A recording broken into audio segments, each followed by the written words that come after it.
Hello दोस्तों, कैसे हैं आप। राइस फ्रॉम द रबल के एपिसोड 52 के साथ हाजिर हूँ। एपिसोड की शुरुआत में हमें म्यू दिखाई जाती है जो उसके साथियों के साथ गाड़ी में होती है।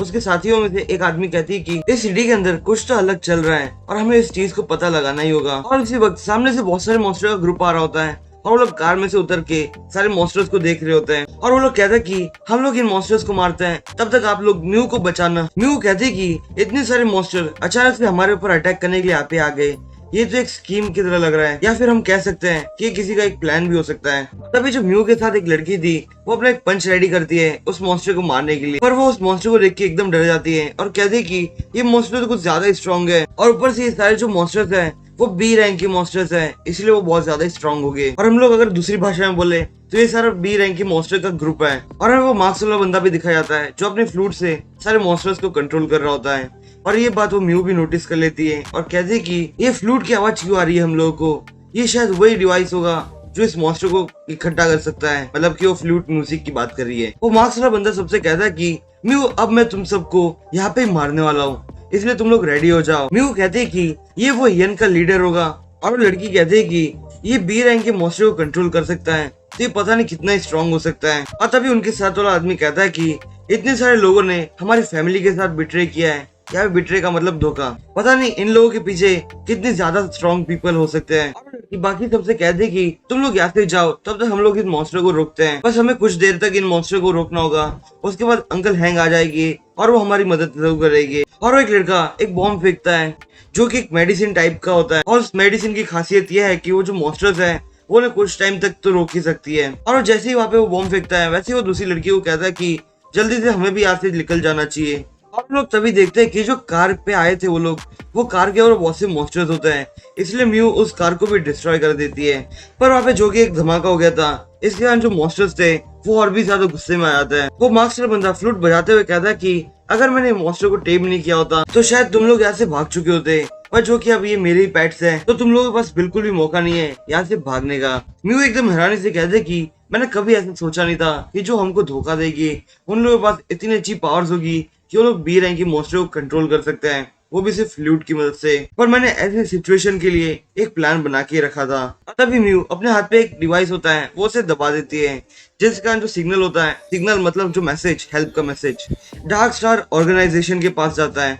और अगले सीन में हमें डार्क स्टार ऑर्गेनाइजेशन का सीन दिखाया जाता है जहाँ पे उनका लीडर बैठी हुई होती है और वो देखती है और कहती है कि यहाँ पे जो फॉग है वो अब खत्म हो रहा है, फॉग का मतलब मई समा। तो यहाँ पे वीचैन का होलोग्राम आ जाता है और वो कुछ कहने वाला होता है और वो रुक जाता है। वो लीडर वीचैन से कहते कि तुम क्या कहने वाले थे, प्लीज मुझे बताओ। वीचैन बाहर देखते हुए कहता है कि मुझे नहीं लगता कि ये सिर्फ एंड है इस मई समा का, वो इतनी जल्दी तो नहीं खत्म हो सकता। वो लीडर उसे पूछते कि तुम क्या कहना चाहते हो, एकदम अच्छे से मेरे को बताओ। पर तभी उनके पास वो मैसेज आता है और वो लीडर उसके मैसेज को देखते हुए कहते कि म्यू फैमिली की प्रिंसेस को हमारी मदद चाहिए। और वो हैंक को फोन लगाती है और कहते कि तुम लोग यहाँ पे आने के लिए निकल चुके हो क्या। वो लीडर उन लोगों से कहते कि अभी कोई भी टाइम नहीं है, हमें तुम्हारा मिशन का सक्सेसफुल होने की सेलिब्रेशन करे। तुम लोग अगर वापस आ ही रहे हो तो तुम लोगों के रास्ते में एक मिशन है, तुम्हें जाके उन लोगों को बचाना होगा।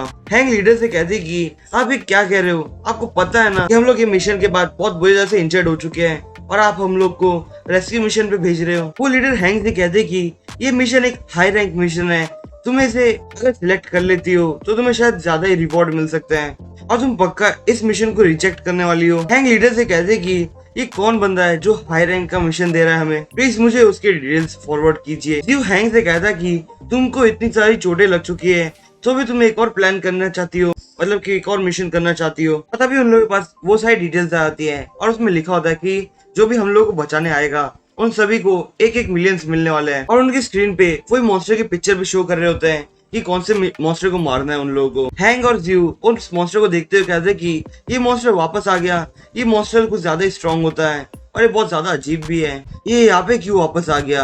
हैंग कहती कि बहुत अच्छा हो गया कि हमें ये मिशन मिल गया क्योंकि मुझे इस टाइप के मॉन्स्टर को ढूंढना ही था। जीव कहता कि तुमने सही कहा, मुझे इस टाइप के मॉन्स्टर को जरूर मारना चाहिए क्योंकि इन लोगों ने पिछली बार बहुत बुरी तरह से हमें परेशान किया था। और अगले सीन में वो सारे जो मॉन्स्टर्स होते हैं वो म्यू के ऊपर अटैक करने वाले होते हैं, पर वो लोग एक बिल्डिंग के अंदर चले जाते हैं। पर वहाँ पे वही मास्क वाला बंदा आता है और वो उन सभी से कहता है कि तुम लोगों के पास तो बहुत अच्छी भागने की स्किल्स है, पर अब तुम लोग यहाँ से नहीं भाग पाओगे क्योंकि अब तुम मरने वाले हो। पर वो जैसे ही ये बोलता है वैसे यहाँ पे बहुत सारे एरोज आ जाते हैं जो कि उन मॉन्स्टर्स को लग रहे होते हैं। और म्यू पूछती है कि कौन यहाँ पे आ गया हमारी हेल्प के लिए, या फिर ये वही है जिसको मैंने रिफोर्समेंट के लिए बोला था। अगर ये डार्क स्टार ऑर्गेनाइजेशन वाले हैं ये तो बहुत अच्छी बात हो जाएगी, क्योंकि वो लोग टाइम पे आ गए, वो भी बहुत अच्छी बात है। अगर वो लोग टाइम पे नहीं आते तो ये शायद ये जो मॉन्स्टर्स है वो हमें मार भी सकते थे, क्योंकि ये बहुत ज्यादा स्ट्रॉन्ग है। हैंक जियो से कहते कि अब तुम्हारी टर्न है, तुम्हें जाके उन मॉन्स्टर्स को मारना होगा। जियो हैंक से कहता है कि मैं बहुत कोशिश करूंगा ये जो मॉन्स्टर्स हैं उनको जल्दी से जल्दी मारने की। और जियो वहां से जाने लगता है और हैंक उससे कहते कि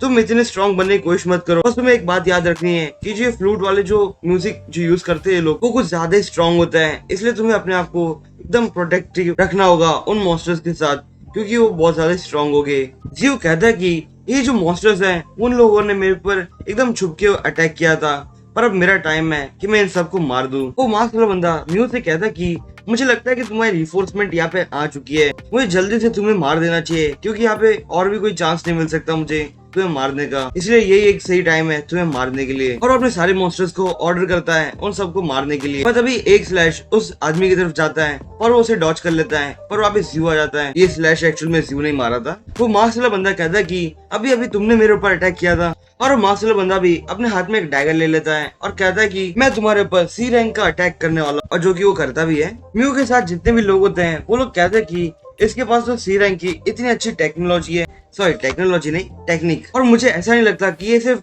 इसी स्किल को मास्टर कर चुका है, इसके बाद और भी ज्यादा स्किल हो सकती है, क्योंकि ये एक इंटरमीडिएट स्टार जनरल से भी ज्यादा स्ट्रॉन्ग हो सकता है। क्या ये जो आदमी हमारी हेल्प करने के लिए यहाँ पे आया है वो इसके साथ बैटल कर पाएगा और उसे मार भी सकता है कि नहीं। म्यू कहते कि ये जियो है और जियो क्या ठीक है, और पिछली बार के मुताबिक ये जो जियो को देख के ऐसा लग रहा है कि इसकी जो कॉम्बैट एबिलिटीज है वो कुछ ज्यादा स्ट्रॉन्ग हो गई है, और जो मुझे इन्फॉर्मेशन मिली थी इसके बारे में वो तो गलत ही थी। ये जियो तो एकदम जीनियस की तरह है, क्योंकि वो इतने थोड़े समय में इतना ज्यादा स्ट्रॉन्ग हो गया, ये तो बहुत अच्छी बात है। और मैं यहाँ पे क्या सोचने लग चुकी हूँ, यहाँ पे अभी तक क्राइसिस खत्म नहीं हुई है और मैं यहाँ पे क्या कर रही हूँ। वो मार्क्स वाला बंदा जियो के ऊपर अटैक करते हुए कहता है कि जो कि तुम वो बॉम्ब ब्लास्ट में बच चुके हो, पर मुझे लगा था कि तुम उस बॉम्ब ब्लास्ट में मर भी गए होगे, पर तुम कैसे बच गए वहां से। पर जाने दो तुम कैसे बच गए होगे, पर अब वो बात मेरे को करनी नहीं है। पर तुम यहाँ पे हमारे जो प्लान है उसे स्पॉइल करने के लिए क्यों आ गए हो, पर अगर तुम यहाँ पे आ ही गए हो तो तुम्हें म्यू फैमिली के साथ ही मार दूंगा मैं। जियो अपने मन में कहता है कि इस मार्क्स वाले बंदे की जो स्किल्स है वो कुछ ज्यादा ही अच्छी है, क्योंकि ये इंटरमीडिएट स्टार जनरल है तो ये नॉर्मल सी बात है। पर अगर मैं अपना स्टेट देखूं तो मेरे पास इतनी अच्छी कॉम्बैट एबिलिटी नहीं है कि मैं इसके साथ ज्यादा देर तक बैटल कर सकूं। अगर मैं अपनी फुल पावर को यूज करूंगा तो ही जाके इसको मार सकता हूँ मैं, क्योंकि जो मेरे एट्रीब्यूट पॉइंट्स हैं वो अभी भी सिर्फ 300 पे है और वो 400 पॉइंट्स पे है वो मार्क्स वाला बंदा, और इसके बीच में कितना बड़ा डिफरेंस है ना। पर तभी जियो देखता है कि उसके तरफ बहुत से मॉन्स्टर्स अटैक करने के लिए आगे बढ़ रहे होते हैं, वो भी ग्रुप में। पर जियो अपने स्किल को एक्टिवेट करते हुए उन सभी मॉन्स्टर्स को एक ही स्लैश में मार देता है। वो मार्क्स वाला बंदा जियो से कहता है कि तुम्हें क्या लगता है कि तुमने उन मॉन्स्टर्स को मार दिया, और वो फ्लूट बजा के उन सभी मॉन्स्टर को फिर से कंट्रोल करने लग जाता है और कहता है कि अब तुम यहाँ पे मरने वाले हो, तुम अभी सोचो ही मत यहाँ से कुछ भी करने का। और तभी वो मॉन्स्टर जियो के ऊपर फिर से अटैक करने के लिए आगे बढ़ रहे होते हैं, और तभी जियो उन सभी को अपने स्लैशेस से मार देता है और उसको 3 एट्रीब्यूट पॉइंट्स मिलते हैं हर एक को मारने के पीछे। वो मार्क्स वाला बंदा कहता है कि जो कि तुम इतने ज्यादा स्ट्रॉन्ग हो तो मैं तुम्हें एक और गिफ्ट देता हूँ, और वो कहता है कि अब मैं बहुत ज्यादा अमाउंट में मॉन्स्टर को बुलाता हूँ और देखता हूँ कि तुम कितने मॉन्स्टर्स को मार पाते हो। और जियो उन सभी को अपने स्किल के थ्रू मार रहा होता है, वो भी सिर्फ एक ही स्लैश में। पर वहाँ पे म्यू भी जियो की हेल्प करने के लिए आगे बढ़ रही होती है, पर उसके जो टीममेट्स होते हैं वो उसे मना कर देते हैं और कहते हैं कि वहाँ पे जाना बहुत मुश्किल हो सकता है, क्योंकि वहाँ पे बहुत से स्ट्रॉन्ग मॉन्स्टर्स हैं और ऊपर से वो मार्क्स वाला बंदा भी है जो कि कुछ ज्यादा स्ट्रॉन्ग है, इसलिए आप वहाँ पे नहीं जा सकती। और ऊपर से वो मार्क्स वाला बंदा भी अपने डैगर से जियो के ऊपर अटैक करते हुए कहता है कि अब मैं अपनी फुल पावर को अनलिश कर दूंगा और इसके बाद तुम मर ही जाओगे। और जियो के पास एक्चुअली में 71 एट्रीब्यूट पॉइंट्स होते हैं, और जियो कहता है कि अब मुझे मेरे एट्रीब्यूट पॉइंट्स को यूज कर देना चाहिए। और जैसे ही अपने सारे एट्रीब्यूट पॉइंट्स को यूज करता है एगिलिटी में, उसकी जो एगिलिटी होती है वो 416 पे चली जाती है। और जियो कहता है कि अब मेरे एट्रीब्यूट पॉइंट्स भी इंटरमीडिएट स्टार जनरल की तरह हो चुके हैं। और जियो अपनी सारी स्किल को एक्टिवेट करते हुए उस बंदे के ऊपर एक्टिवेट मारने जा रहा होता है। वो मार्क्स वाला बंदा कहता है कि ये कितना तेजी से अटैक कर रहा है, मुझे नहीं लगता कि मैं इसको डॉच भी कर पाऊंगा। पर वो भी अपने डैगर से उसके स्वॉर्ड को रोक लेता है, पर वो उसका इतना प्रेशर होता है कि वो जो उसका डैगर होता है वो भी नीचे गिर जाता है। और फिर से जो जियो होता है वो अपने स्वॉर्ड से उसके ऊपर अटैक करने वाला होता है, और इस बार जो अटैक होता है वो कुछ ज्यादा स्ट्रॉन्ग होता है, और वो इतना स्ट्रॉन्ग होता है कि वो मार्क्स वाला बंदा दो हिस्सों में डिवाइड हो जाता है और वो मर जाता है वहाँ पे। और सिस्टम ज़्यू को 3 एट्रीब्यूट पॉइंट्स देती है उस जनरल रैंक के मॉन्स्टर को मारने के लिए। और हाँ, उस मॉन्स्टर कह ही सकते हैं क्योंकि वो मार्क्सुला बंदा भी एक मॉन्स्टर से कम था ही नहीं, वो भी इतना स्ट्रॉन्ग ही था। पर वहाँ पे अभी भी बहुत सारे मॉन्स्टर्स बचे होते हैं और ज़्यू कहता है कि अब मुझे इन सभी को एक ही बार में मार देना चाहिए। और वो अपनी फुल पावर को यूज करते हुए उन सभी मॉन्स्टर को मार देता है। और ज़्यू उन सभी को मारते कहता है कि अब सारे मॉन्स्टर को मार दिया है, अब सब कुछ एंड हो चुका है। और म्यू के साथ जो लोग होते हैं वो लोग कहते हैं कि ये लड़का तो कितना ज्यादा स्ट्रॉन्ग है, पर ये अभी भी इतना यंग है, तो भी वो एक इंटरमीडिएट स्टार जनरल से भी ज्यादा स्ट्रॉन्ग है। पता ही वहाँ पे हैंग और फ्यू आ जाती है और फ्यू ज़्यू को एकदम गले लगाते हुए कहते कि ब्रो तुम तो बहुत ज्यादा अमेजिंग हो। और म्यू भी ज़्यू के पास जाती है और ज़्यू उसको कहता है कि म्यू तुम कैसी हो, और वो बहुत ज्यादा खुश होता है। और म्यू एकदम गुस्से में कहती कि मैं बेफालतू में इसकी चिंता कर रही थी, ये बंदा तो मुझे ऐसे रिप्लाई कर रहा है कि कभी किसी के साथ बैटल ही नहीं किया हो, और वो इतने खतरनाक बैटल के बाद इतना शांत कैसे हो सकता है। और तभी ज़्यू को एक बहुत खतरनाक प्रेशर फील हो रहा है और वो कहता है कि इतना खतरनाक प्रेशर मुझे कहाँ से फील हो रहा है और ये क्या चल रहा है मेरे आसपास। और हमें दिखाया जाता है कि जो स्नेक्स होते हैं वो उधर से प्रेशर फील हो रहा होता है ज़्यू को। तो दोस्तों आज का एपिसोड बस यही तक। अगर आपको मेरा ये एक्सप्रेशन पसंद आया तो प्लीज मेरे चैनल को सब्सक्राइब कीजिए। मैं आपसे फिर मिलूंगा इस सीरीज के अगले एपिसोड के साथ, तब तक के लिए बाय।